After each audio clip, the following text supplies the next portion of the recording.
When did you last eat a strawberry? Maybe yesterday, maybe this morning, maybe it's literally in your hand right now. But here's something almost nobody thinks about. That strawberry was picked by a human hand, not a machine. It was sorted, chilled, packed, and shipped to your store shelf all within about 48 hours. And here's the wild part. Over 10 billion strawberries go through that same process every single year, mostly from one small stretch of California coast that you've probably never heard of. Today, we're going inside the biggest strawberry harvest in America, how it works, who makes it happen, and why the whole system might be closer to breaking down than you think. Let's go. The United States produces about 3 billion pounds of strawberries every year, enough to fill roughly 2,000 Olympic swimming pools. And 88% of all those strawberries come from just one state, California. More specifically, from two coastal valleys, Salinas and Watsonville, tucked between the Pacific Ocean and the Santa Cruz Mountains. Why there? It has everything to do with fog. Strawberries are fragile, perishable, and ripen at different rates, which means every single berry has to be checked by eye, picked at exactly the right moment, and handled like it might bruise if you look at it wrong. Which is exactly why, even today, it's still done mostly by hand. Before any strawberry gets picked, it has to grow, and the process starts somewhere most people would never expect. It doesn't begin on those big coastal farms. It begins way up in the Sierra Nevada foothills where it's cold. Strawberry plants actually need cold weather to produce more fruit later. It's called chilling hours, the plant's way of resetting itself, like restarting a phone when it's acting slow. Farmers grow young starter plants called plugs at these high-elevation nurseries. The cold tricks the plant's biology into storing extra energy so that when it's transplanted down to the warm coastal fields, it explodes with fruit. Back on the coast, GPS-guided tractors till the soil and lay down plastic mulch in perfectly straight rows, keeping weeds out, holding moisture in, and regulating soil temperature. Under that plastic, irrigation lines called drip tape deliver water and nutrients directly to the roots with no waste and no guessing. Then, between August and October, nursery plugs are planted by hand into holes punched through that mulch. A crew can plant tens of thousands of plugs in a single day. And then you wait, about 90 days, until the first berries appear. Once a strawberry is ripe, you have maybe 2 or 3 days before it's too soft to sell. Now the clock starts for real. It's 5:30 in the morning. It's still dark, and the work has already started. Harvest crews, sometimes 50 to 100 people, arrive at the fields before sunrise. The air smells like wet soil and strawberries. It's cool, maybe 55 degrees. Each worker is assigned a set of rows and moves through them in the picking position, bent forward at the waist, close to the ground, scanning the plants as fast as they walk. They're looking for one thing, the right shade of red. Too light means not ready. Too dark means already past peak. It takes serious experience to make that call thousands of times in a single morning. The fastest pickers are among the most skilled workers in all of American agriculture.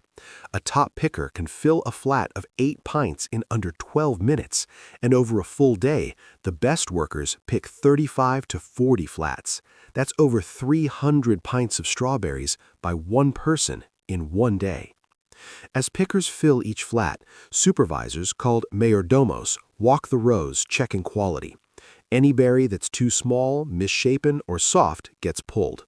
Filled flats are loaded onto carts and transferred to flatbed trucks idling at the edge of the field, and the moment a truck is full, it leaves, no waiting. Those berries go straight to a forced air cooling facility, where cold air is pushed through them from all sides simultaneously, dropping the core temperature from about 65 degrees down to 34 degrees Fahrenheit in roughly 90 minutes.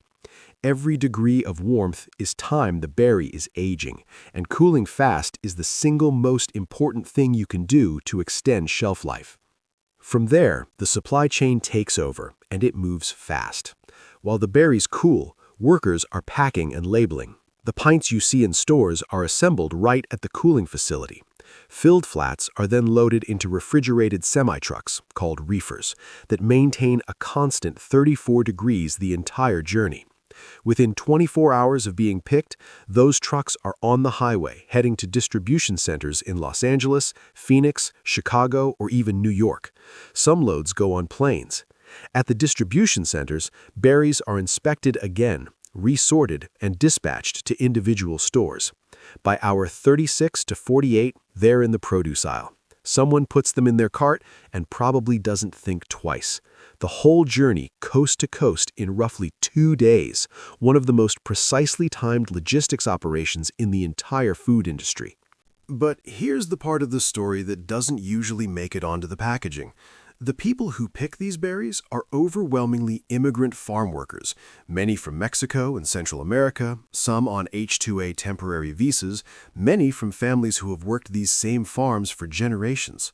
The work is intense. You're bent over for 6 to 8 hours, moving constantly, with no shade in the middle of a strawberry field. Pay is often piece rate, meaning you earn per flat filled rather than per hour. Top earners during peak season can make $25 to $30 an hour, but that level takes years of skill to reach. These are not unskilled workers. These are specialists, and the industry could not function for a single day without them. Yet the system is under serious pressure from 3 directions. Labor shortages are growing as immigration uncertainty, an aging farm worker population, and competition from other industries leave farms regularly short-staffed. Water costs have tripled or more in parts of the Salinas Valley as California's long-term drought deepens and water rights become increasingly contested. And warmer winters are disrupting the precise temperature cycles that make the California coast so ideal, pushing some long-time growers to relocate or switch crops entirely. On top of all that, harvesting robots, machines that use cameras and artificial intelligence to identify and pick ripe berries, are already being tested in real fields. But the best robots today still pick at only 30 to 50% of a skilled human speed, struggling with uneven rows, weather, and the split-second judgment calls experienced pickers make automatically. For now, the harvest still runs on human knowledge, human hands, and human stamina. So, the next time you open a container of strawberries, you're holding the result of a chain that starts at a cold mountain nursery, moves through GPS-mapped coastal fields, passes through the hands of highly skilled workers, gets chilled within hours, loaded onto refrigerated trucks, and delivered to your store, all in about 48 hours. The scale is staggering, the process is precise, and the people behind it deserve far more than a passing glance in the produce aisle. That's not just food. That's one of the most extraordinary logistical systems ever built around something as simple as a piece of fruit. If anything in this video surprised you, drop it in the comments, and subscribe if you want more videos that go inside the industries that feed, move, and build the world around you.